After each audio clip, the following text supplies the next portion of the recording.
We've got to make sure that we pass legislation like I voted for to ensure that red flag laws are out there, the background checks that are appropriate, that we keep guns out of the hands of people that shouldn't have them, that we limit, online sales and make sure that you can get background checks through there. You can go into many places. You can go to, some of these events where they just sell guns here in Iowa, and if it's just a public event, you're not having a background check right there. You're not walking into a gun shop and you're not getting that background check.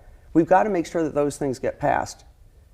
And I believe that we should reinstate the assault weapons ban because we saw the data proves that mass shootings went down dramatically and less people were killed when the assault weapons ban was in place.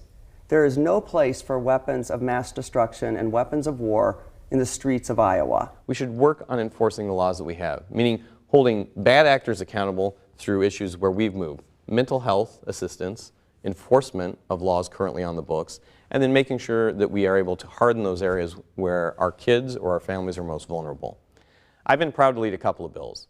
The first is the mental health regionalization bill. This helps us make sure that not only do we have good mental health access across the state that's sustainable, we've pushed forward on a pioneer bill for children's mental health, making sure that young people at that 18 below area who need it most have access to that early on.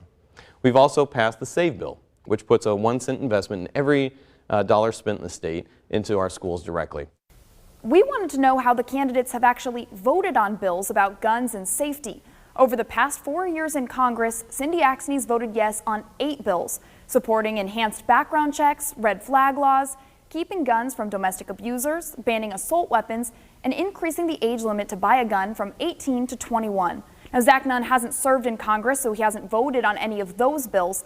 But at the state level, Nunn voted yes to allow kids under the age of 14 to possess a handgun under parent supervision. And earlier this year, he introduced a bill to stop police from enforcing any law that infringes on the Second Amendment. Amanda Rooker, KCCI 8 News, Iowa's news leader.